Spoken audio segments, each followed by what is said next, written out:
दायनान सेठ अभे प्यान सचे सुवान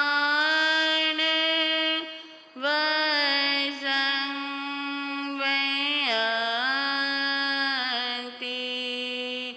तवे सुवायो तिम बाम्बिचेर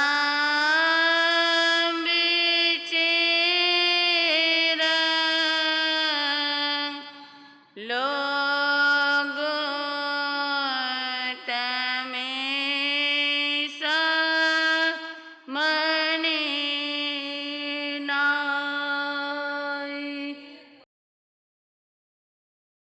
है समय बड़ा तूफान प्रबल पर्वत झुक जाया करते हैं अक्सर दुनिया के लोग समय में चक्कर खाया करते हैं लेकिन कुछ ऐसे होते जो इतिहास बनाया करते इतिहास बनाया करते। सर्वप्रथम परमपिता परमात्मा शासनपति श्रमण भगवान महावीर स्वामी के चरणों में मेरा भावभीना वंदन नमस्कार। मेरे ज्ञानदाता आगम रत्नाकर उत्तर भारतीय प्रवर्तक पूज्य गुरुदेवों के चरण सरोजों में मेरा अनंत अनंत वंदन। परम श्रद्धा परम आराध्या पूज्य गुरु जी महाराज के चरण कमलों में मेरा कोटिश नमन। गुरु दरबार में उपस्थित भाग्यशालियों, कुछ कहा जाए इससे पूर्व भजन की दो पंक्तियां हम सभी मिलकर के गुनगुनाने का प्रयास करेंगे। गुरु दर्शन को तुम आना श्रद्धा भाव से, चरणों में झुक जाना श्रद्धा भाव से हो। गुरु दर्शन को तुम आना श्रद्धा भाव से, चरणों में झुक जाना श्रद्धा भाव से, बड़े प्यार से दिल के तार से हो। गुरु दर्शन को तुम आना श्रद्धा भाव से, चरणों में झुक जाना श्रद्धा भाव से। गुरु दरबार में उपस्थित भाग्यशालियों, गुरु कृपा से आपके समक्ष चर्चा चल रही है 6 वृत्तियों के बारे में आप श्रवण कर रहे हैं। हमारे नीतिकारों ने, ऋषि मुनियों ने पशु पक्षियों की उपमा देकर के इंसान को संबोधित किया है कि यह इंसान कहीं तेरे जीवन के अंदर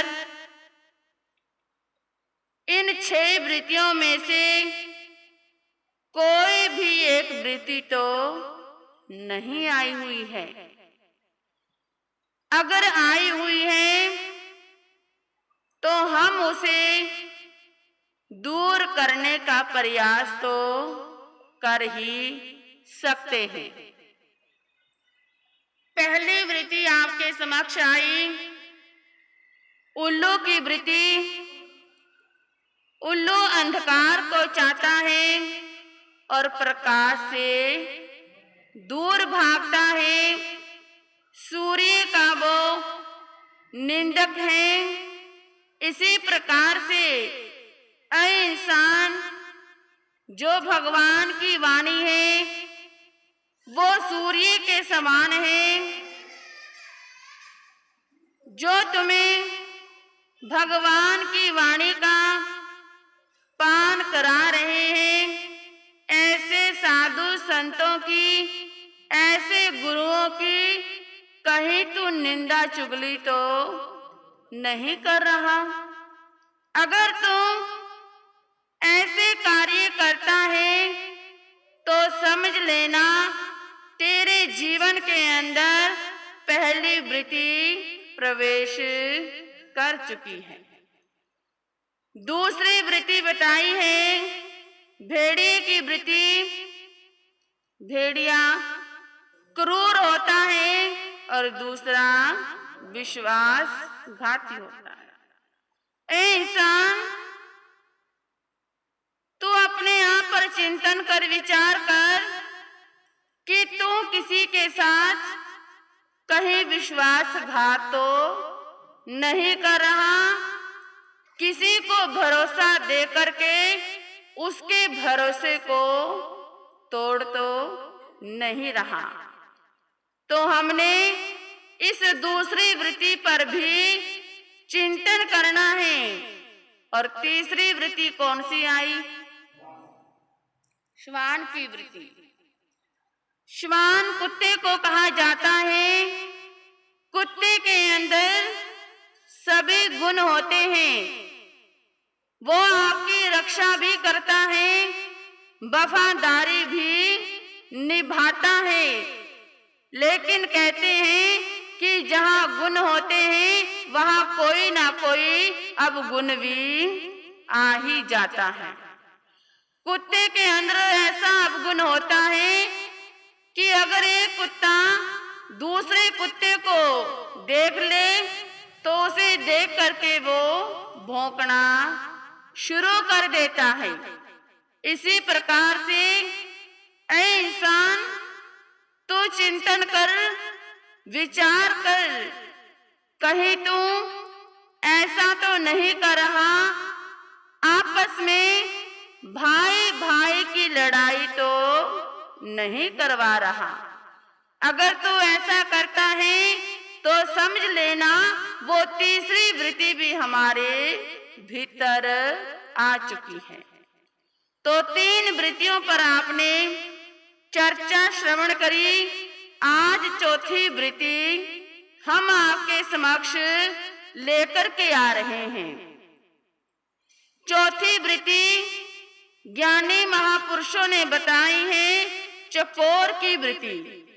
कौन सी वृत्ति भाइयों? चकोर की वृत्ति। चकोर क्या होता है? एक पक्षी होता है।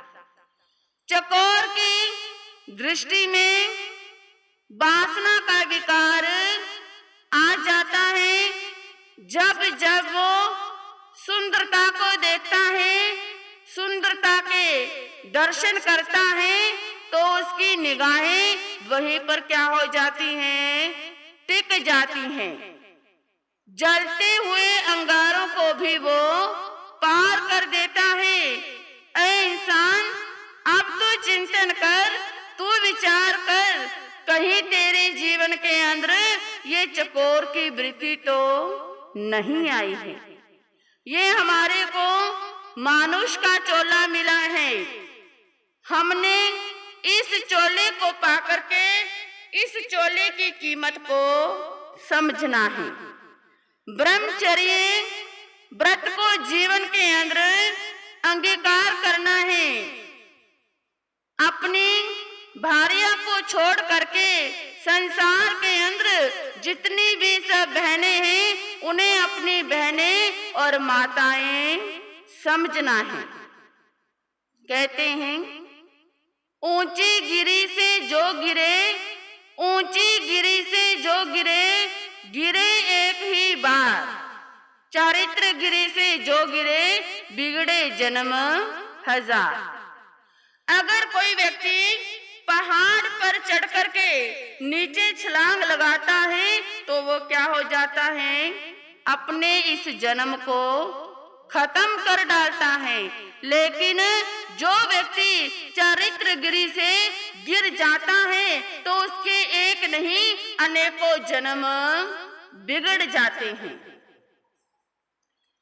तो आपने ऐसे कितने महापुरुष हुए हैं, ऐसे महापुरुषों के जीवन के बारे में कई बार आपने पढ़ा भी है और कई बार सुना भी है।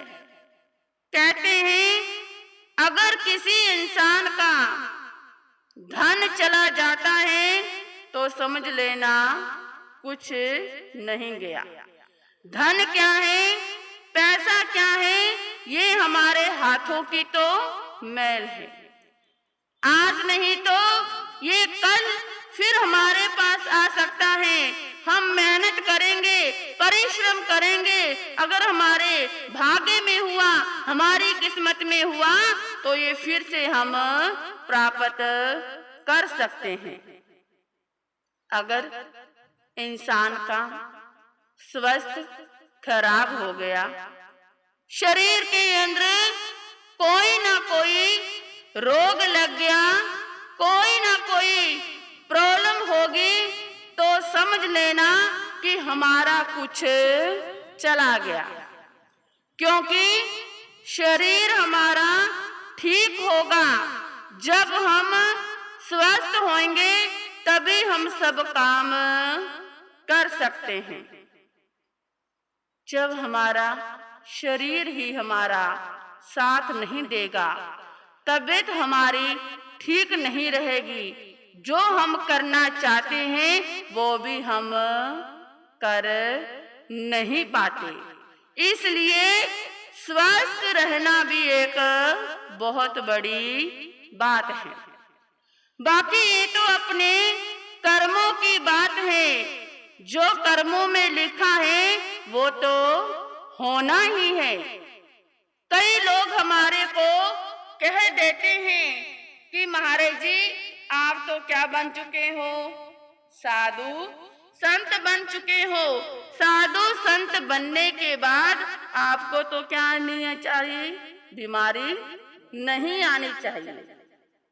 अरे साधु संत तो बन गए हैं, खाते तो हम किसका हैं, आपके घरों का ही तो क्या करते हैं, खाते हैं।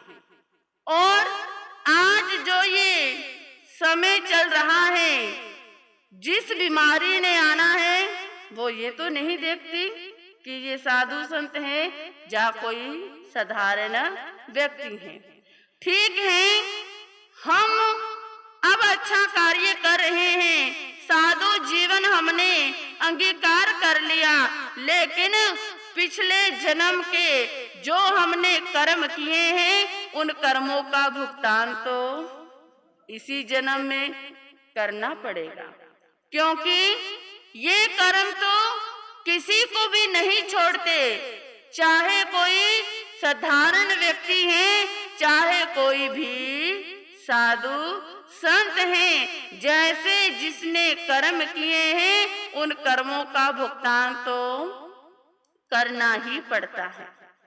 हमारे आराध्य बड़े गुरनी जी महाराज शासन प्रभाविका महासाध्वी श्री कैलाशवती जी महाराज, जिनका स्वास्थ्य ठीक नहीं रहता था, लेकिन फिर भी वो अपने आप में एक हिम्मत रखा करते थे। जितने यहाँ श्रद्धालु बैठे हैं, किसने तो दर्शन किए होंगे, कई जनों ने तो किए हैं दर्शन गुरनी जी महाराज के। उनका चमकता हुआ चेहरा, हर समय उनका जीवन स्वाध्याय के अंदर, पाठ पूजा के अंदर ही व्यतीत होता था। डॉक्टर लोग जब देखने आते थे, उनके चेहरे को देखते और देख करके कहते थे कि इन्हें तो कोई बीमारी नहीं लगती है, लेकिन जब चेक करते थे तो बीपी शुगर आदि बड़ा होता था। लेकिन अंतिम समय में भी उन्होंने अपनी समता को नहीं खोया। डॉक्टर लोगों ने भी कह दिया कि इन्हें दिल्ली दिखाया जाए, लेकिन उनकी एक ही बात थी कि मेरे दोनों हाथों में लड्डू है, जीऊंगी तो संयम पालूंगी और जाऊंगी तो अच्छी जगह जाऊंगी। वही शिक्षा, वही गुण उन्होंने हमारे जीवन के अंदर भी भरे हैं। कहा है कि साथियों, अपने जीवन में कभी भी धैर्य और समता को मत खोना। लेकिन फिर भी ये पंचम आरा चल रहा है, इस पंचम आरे में संपूर्ण वीतरागी तो कोई भी नहीं बन सकता। तो मैं आपको बता रही थी कि ये सहनशीलता, ये स्वस्थ, अगर हमारा कुछ खराब हो गया तो समझ लेना कि कुछ हमारा चला गया। लेकिन जिसका चरित्र चला गया तो समझ लेना उसका सब कुछ ही चला गया। धन चला गया तो कोई बड़ी बात नहीं है, धन आप फिर भी कमा सकते हो। अगर हमारा स्वास्थ्य चला गया तो समझ लेना कुछ चला गया, लेकिन अगर हमारा चरित्र चला गया तो समझ लेना कि हमारा सब कुछ चला गया। तो प्यारे बंधुओं, जो चरित्रहीन व्यक्ति होता है वो भिखारी के समान माना जाता है, और जो चरित्रवान व्यक्ति होता है वो बादशाहों का भी बादशाह होता है। अगर हमने अपनी पूजा करवानी है तो हमें चरित्र को सुरक्षित रखना होगा, तभी हमारी पूजा हो सकती है। जो अपने शील में दृढ़ होता है, मजबूत होता है, पक्का होता है, तो देवी देवता भी उनके चरणों में क्या होते हैं जी, नतमस्तक हो जाते हैं। आज अगर पूजा है तो चरित्र की ही पूजा है। इस चरित्र के आगे ही आप अपना मस्तक झुका देते हो। रावण ने अपने भाई कुंभकर्ण को जगाया और कहा कि भाई, एक एक करके मेरे सारे साथी मेरे से बिछड़ रहे हैं, भाई मैं क्या करूं? तो कुंभकर्ण ने पूछा कि इसका कारण क्या है? क्या कारण था? सीता माता का ही तो एक कारण था। कुंभकर्ण ने कहा कि भैया तुम सीता माता को क्या कर दो, छोड़ दो। लेकिन रावण कहने लगा ऐसा मैं कर नहीं सकता। अच्छा, फिर तुम राम का रूप धारण कर लो। तो उस समय रावण ने क्या कहा कि जब मैं राम का रूप धारण करता हूं तो जितनी भी नारियां हैं वो सब मुझे माताएं और बहनें नजर आती हैं। वैसे देखा जाए रावण एक बहुत शक्तिशाली पुरुष था। अनेक विद्याएं उसके जीवन में थी। सिर्फ अगर उसने अपने नाम को कलंकित किया तो सिर्फ किसके कारण? एक नारी के ही कारण। जबकि उसकी बिना इजाजत के उसने नारी को छुआ, तक भी नहीं है, फिर भी आप लोग क्या करते हो? आज भी दशहरे वाले दिन रावण का पुतला जलाते हो। अगर देखा जाए आज संसार के अंदर ना जाने एक नहीं अनेकों रावण घरों के अंदर पैदा हो रहे हैं। अरे ऐसे रावणों के साथ भला क्या किया जाए? तो ये तो एक आपको समझाने के लिए छोटे छोटे क्या हैं रूपक हमारे सामने आए हैं। धन्य है वो विजय सेठ, वो विजया सेठानी, दोनों की क्या हुई? शादी हुई। दोनों ने शील व्रत को क्या किया हुआ है? अंगीकार किया हुआ है। फिर भी वो शील व्रत की क्या करते हैं? रक्षा करते हैं। क्योंकि कहा है वो विजय सेठ सेठानी, नई उम्र थी नई जवानी, ब्रह्मचर्य नियम दोनों का, कैसे बीते जिंदगानी। वो विजय सेठ सेठानी, नई उम्र थी नई जवानी, ब्रह्मचर्य नियम दोनों का, कैसे बीते जिंदगानी।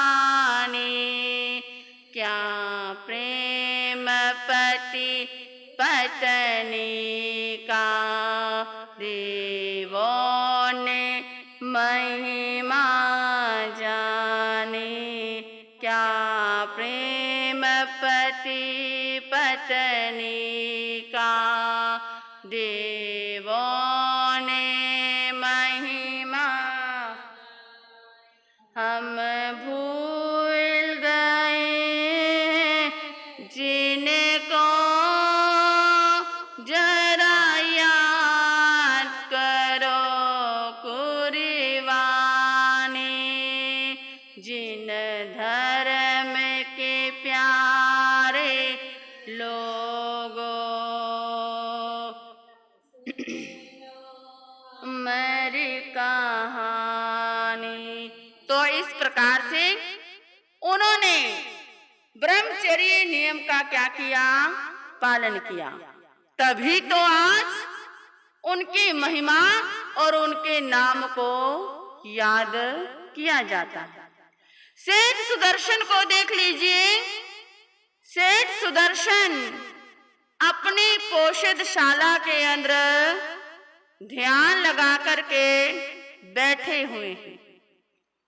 महारानी आई, सेठ सुदर्शन के रंग रूप को देखा और उनके रंग रूप को देख करके उनके रूप पर मोहित हो जाती है। उस रानी ने बहुत प्रयास किया सेठ सुदर्शन को गिराने का, लेकिन वो अपनी साधना से विचलित नहीं हुए। कहते हैं कि नारी है, ये नारी एक नहीं अनेकों रूप भी धारण कर सकती है। अगर नारी सीता है, चंदना है, मीरा है, लेकिन जब नारी करूर वृत्ति पर आ जाए वो एक चंडाल का रूप भी धारण कर सकती है। जब देखा रानी ने कि सेठ सुदर्शन मानने वाला नहीं है, दूसरा रूप बना दिया। दूसरा रूप बना करके अपने केशों को खोल दिया और स्वयं ही वो स्वांग रचने लगी। वहां पर जैसे ही राजा को पता चला तो राजा ने सेठ सुदर्शन को किसकी सजा दी? सूली की सजा दे दी। जो सच्चा होता है, जो पवित्र होता है, उसे किसी भी प्रकार का कोई डर नहीं होता। डर किसी होता है जो व्यक्ति गलत होता है। जो गलत होगा उसकी आत्मा भी उसके लिए क्या नहीं देती? गवाही नहीं देती। लेकिन जो शुद्ध और पवित्र होगा उसे दुनिया में किसी भी चीज का कोई डर नहीं लगता।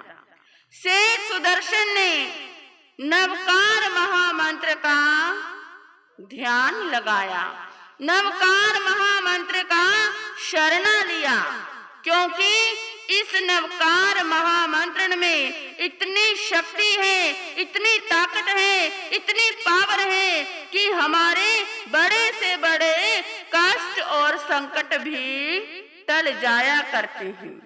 लेकिन आज क्या नहीं रही जी? नवकार मंत्र पर श्रद्धा नहीं रही। कई लोग पूछते हैं और कहते हैं कि महाराज जी हमारे को क्या दे दो, कोई मंत्र दे दो। अगर उनको कहा जाए कि अरे जो नवकार मंत्र है ये सब मंत्रों का क्या है?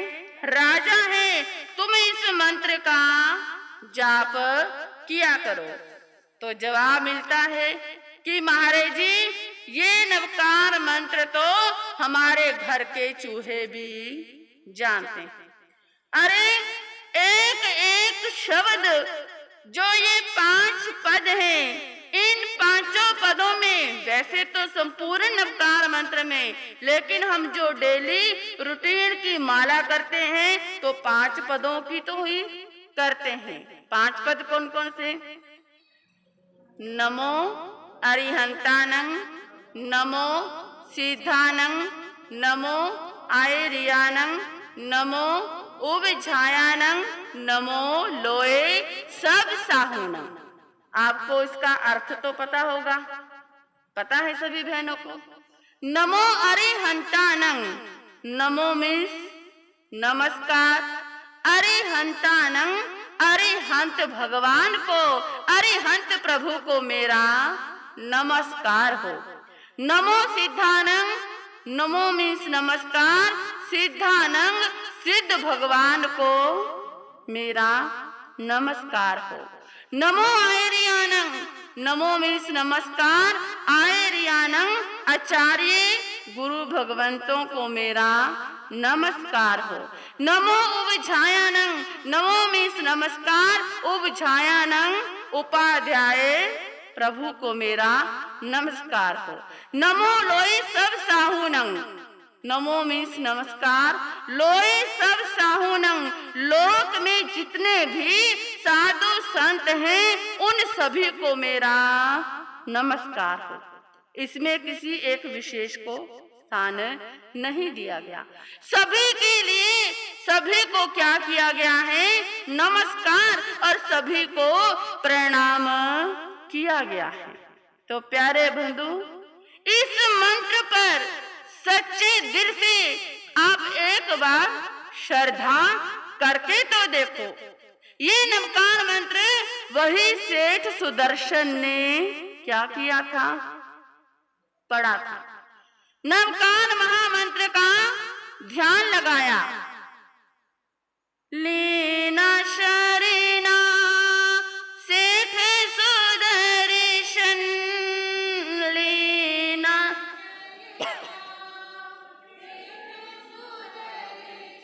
ऐसे तो आनंद नहीं आया। सेठ सुदर्शन ने शरणा लिया और आप भी क्या लेते हो? नवकार मंत्र का शरणा लेते हो। जो नहीं लेते हैं तो एक बार आज इस गुरु दरबार में बैठे हैं, अपनी जीवा को पवित्र करेंगे और हाथ जोड़ करके चौकड़ी लगा करके इस नवकार महामंत्र का क्या लेंगे? शरणा लेंगे।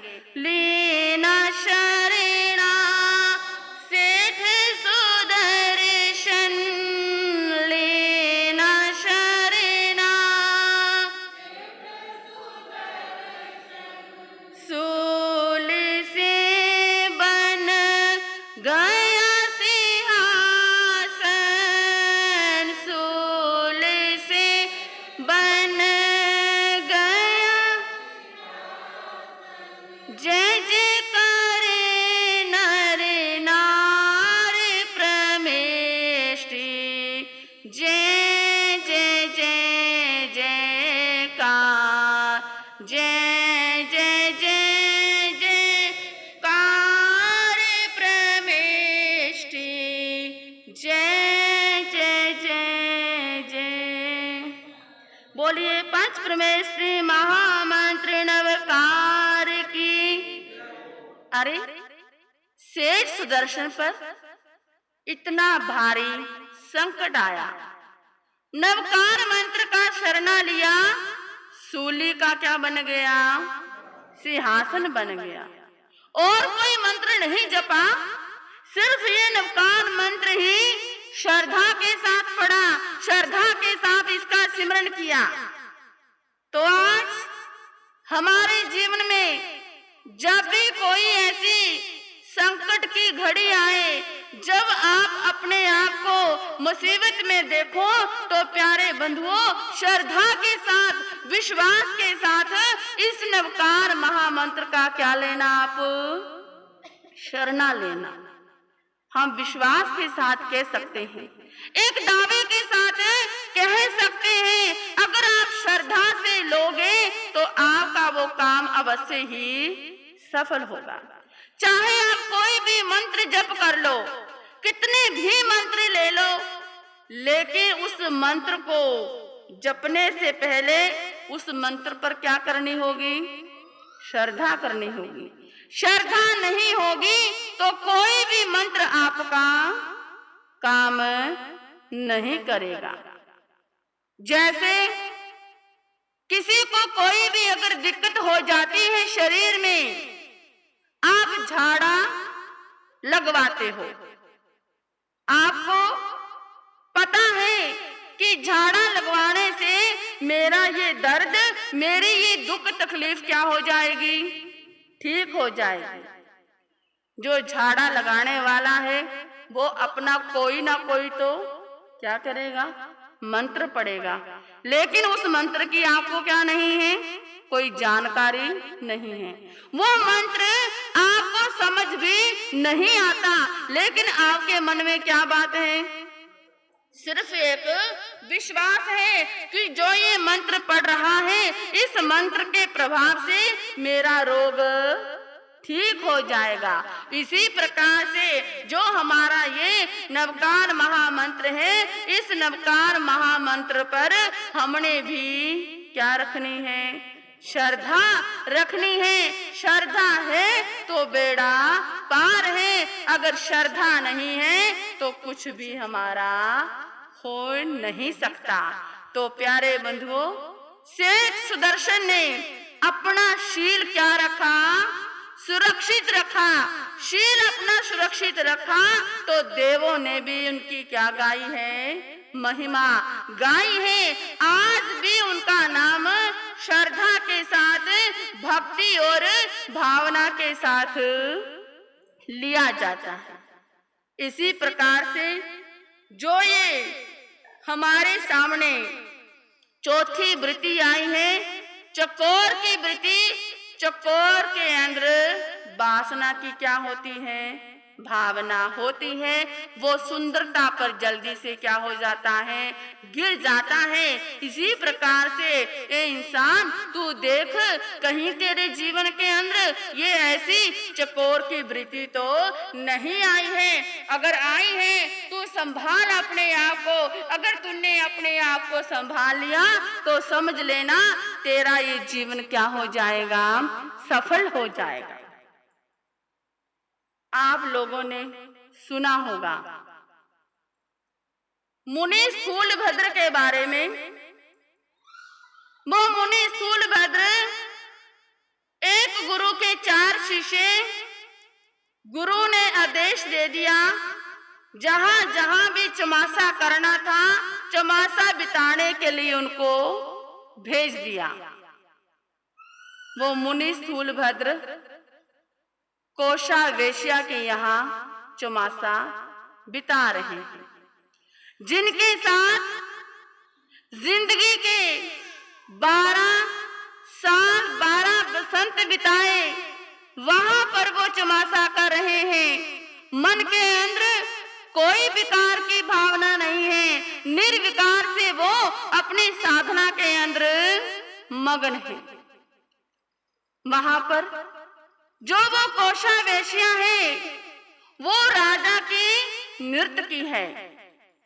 आम्रपाली और वो कोशा वेश्या दोनों ऐसा नृत्य करती हैं, सुइयों का जाल बिछा हुआ है, उस पर पैर रख करके वो नृत्य करती हैं, लेकिन एक भी सुई उनके पैरों में नहीं चुभती है। अब वो कोशा वेश्या जिसके मन के अंदर विकार की भावना आई हुई है, वो मुनि स्थूलभद्र के पास आती है और अनेक प्रकार के लोभन और प्रलोभन देती है। लेकिन मुनि स्थूलभद्र के जीवन में कोई भी विकार नहीं था। उन्होंने कोशा से कहा कि कोशा, तुम संभालो अपने आप को। जब तुमने अपना जीवन पूरा मुझे समर्पित कर दिया है, जो तुम्हारे भीतर ज्ञान है, तुम उस ज्ञान को क्या करो, जागृत करो और अपने जीवन का कल्याण करो। जब ये उपदेश मुनि स्थूलभद्र ने दिया तो कोशा को ये उपदेश लग जाता है। तो उसने 12 व्रत श्राविका के अंगीकार कर लिए। उधर से चतुर्मास संपूर्ण हुआ। आप सभी को पता है चतुर्मास के बाद साधु संत क्या करते हैं जी, विहार करते हैं। जब हमारा भी चतुर्मास संपूर्ण होगा तो हम भी सुखे समाधि, जो साधु जीवन की क्या है भाषा है, द्रव्य क्षेत्र काल भाव को देखते हुए सुखे समाधि क्या कर लेंगे, विहार कर लेंगे। तो उनका भी चतुर्मास पूर्ण हुआ, वो विहार करने लगे। तो मुनि स्थूलभद्र ने श्राविका से कहा कि हे श्राविका, जिस दृढ़ता के साथ तुमने अपने नियमों को लिया है, इन नियमों का हमेशा पालन करना, क्योंकि नियम लेना तो आसान है और पालन करना कठिन है। हम हाथों जोड़ देते हैं कि महाराज जी हमारे को ये नियम करवा दो, ये त्याग करवा दो। कई बार सुन करके मन के अंदर हमारी त्याग की भावना आ जाती है। बहुत अच्छी बात है जब हमारे मन में ये त्याग की भावना आती है। त्याग लो, लेकिन ले करके उसका क्या करो, सदा पालन करो। कई श्रद्धालु ऐसे होते हैं, नियम तो वो ले लेते हैं जब भावुकता में आते हैं, जब उनसे नहीं पलटा फिर वो आकर के कहते हैं कि महाराज जी हमारा नियम क्या करवा दो, नियम हमारा खुलवा दो। क्या हम खुलवाएंगे? अरे हम दिला तो सकते हैं लेकिन खुलवा तो नहीं सकते। अब मुनि ने भी कहा कि श्राविका जी, जिस प्रकार से आपने नियम लिए हैं, उन नियमों का क्या करना, श्रद्धा के साथ भक्ति के साथ पालन करना। चतुर्मास बिता करके अपने गुरु के चरणों में पहुंच जाते हैं। 4 शिष्य थे गुरु के। एक शिष्य ने कुएं के किनारे पर 4 महीने क्या करे, व्यतीत किए, और दूसरे शिष्य ने सांप की बांबी के आगे चतुर्मास बिताया, और तीसरे शिष्य ने शेर की गुफा के आगे चतुर्मास बिताया, और चौथे शिष्य ने कोशा वेश्या के यहाँ चतुर्मास बिताया। जब चारों शिष्य गुरु के पास पहुंचे, जिसने कुएं के किनारे चतुर्मास बिताया, उसने गुरु को प्रणाम किया और गुरु ने उसे साधारण आशीर्वाद दिया। जिसने सांप की बांबी के आगे चतुर्मास बिताया, उसने भी गुरु को प्रणाम किया और गुरु ने उसको भी साधारण आशीर्वाद दिया। और जिसने शेर की गुफा के आगे चतुर्मास बिताया, उसने भी गुरु को प्रणाम किया और गुरु ने उसको भी क्या दिया जी, साधारण आशीर्वाद दिया। लेकिन जैसे ही मुनि स्थूलभद्र ने गुरु को प्रणाम किया, तो गुरु ने उसे 1 बार नहीं, 2 बार नहीं, 3 बार क्या दिया, आशीर्वाद दिया, ढेर सारा आशीर्वाद दिया। अब जो तीनों शिष्य थे, उनके मन में तो क्या आ गई जी, ईर्ष्या की भावना आ गई। अरे ये क्या, गुरु के लिए तो सब शिष्य क्या होने चाहिए, समान होने चाहिए। गुरु की निगाहों में तो कोई भेदभाव नहीं होना चाहिए, लेकिन गुरु जी यहाँ पर क्या कर रहे हैं, भेदभाव कर रहे हैं। अरे हम 4 महीने भूखे रहे, इतनी साधना करी, इतनी कठिनाई में हमने चतुर्मास बिताया, और गुरु हमारे को सिर्फ 1 बार ही और साधारण सा आशीर्वाद दे रहे हैं। और ये मुनि स्थूलभद्र जो कि एक रंगशाला के अंदर रहा, मौज मस्ती के अंदर रहा, खूब इसने खाया पिया, फिर भी गुरु से 1 बार नहीं, 2 बार नहीं, 3 बार आशीर्वाद दे रहे हैं। तो गुरु तो सबके मन के भावों को जानने वाले थे। गुरु ने कहा, शिष्यों को समझाया कि सुनो शिष्यों, जो ये मुनि स्थूलभद्र ने चतुर्मास कोशा वेश्या के यहाँ बिताया है, इन्होंने अपनी चादर को दाग नहीं लगने दिया, अपनी चादर को इन्होंने सुरक्षित रखा है, संभाल करके रखा है। जैसी चादर लेकर के गए थे, वैसी ही चादर ये वापस ले आए हैं। ये एक नहीं, बहुत कठिन क्या था, कार्य था, इसलिए मैंने इनको क्या दिया है, 3 बार आशीर्वाद दिया है।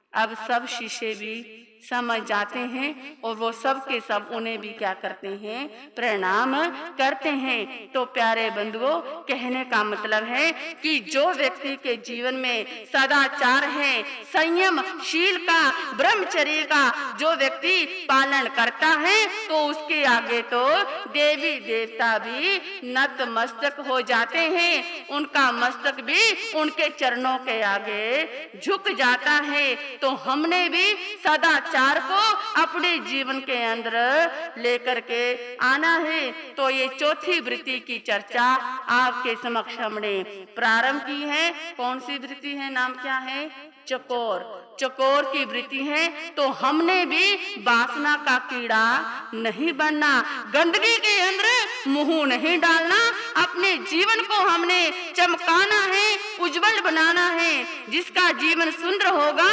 दुनिया के अंदर, संसार के अंदर उसका नाम स्वतः ही हो जाया करता है।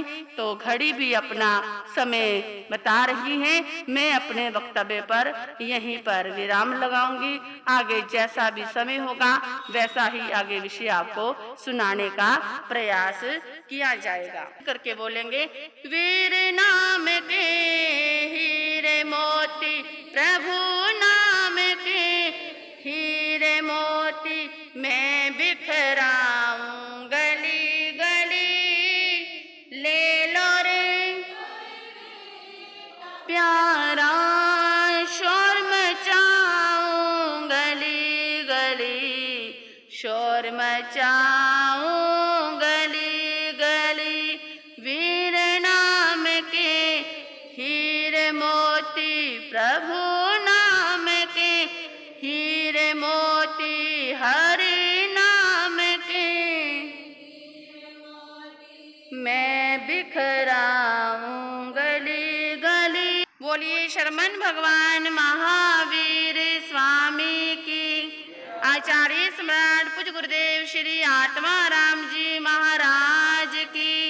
आचार्य सम्राट पूज्य गुरुदेव श्री आनंद ऋषि जी महाराज की। आचार्य सम्राट पूज्य गुरुदेव श्री देवेंद्र मुनि जी महाराज की। वर्तमान आचार्य सम्राट डॉक्टर श्री शिव मुनि जी। आगम रत्नाकर उत्तर भारतीय प्रवर्तक पूज्य गुरुदेव श्री सुभद्र मुनि जी महाराज की। शासन प्रभाविका उपप्रवर्तनी पूज्या गुरुनी महासाध्वी श्री कैलाशवती जी। संयम सिद्धेश्वरी महासाध्वी पूज्या गुरुनी श्री कुसुम प्रभा जी महाराज की। श्रमणी गौरव महासाध्वी पूज्या गुरुनी श्री शक्ति प्रभा जी। जैन धर्म की, संसार के सभी महान पुरुषों की। हाँ जी, आज की सभा के अंदर चरखी दादरी से हमारे भाई शेंकी जैन जी यहाँ पर गुरु दर्शनों के लिए पहुँचे हैं। समय समय पर ये गुरु दर्शनों का लाभ लेते रहते हैं, तो आज भी यहाँ पर आए हैं। बहुत बहुत इनका क्या है, साधुवाद है। तो बहनों, एक बार फिर से आपको कह रही हूँ कि जिन्होंने भी कल की इस प्रतियोगिता के अंदर, फैंसी कंपटीशन के अंदर अगर कुछ बच्चे तैयार होते हैं, फिर तो हम ये कार्यक्रम करें, बता देना, मंगल पाठ के बाद नाम बच्चों के लिखवा देना। श्री चितारी मंगलम, अरिहंता मंगलम, सिद्धा मंगलम, साहू मंगलम, केवली प्रणतोधमो मंगलम। चतारी लोकतमा, अरिहंता लोकतमा, सिद्धा लोकतमा, साहू लोकतमा, केवली प्रणतोधमो लोकतमा।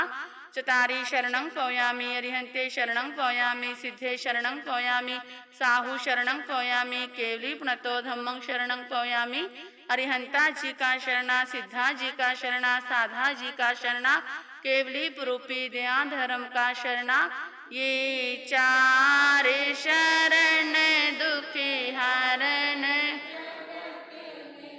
और न शरणा कोई होगा, जो भवि प्राणी करे आचरण, उसका अजर अमर पद होगा, उसका सदा ही मंगल हो। बोलिए शांतिनाथ भगवान की।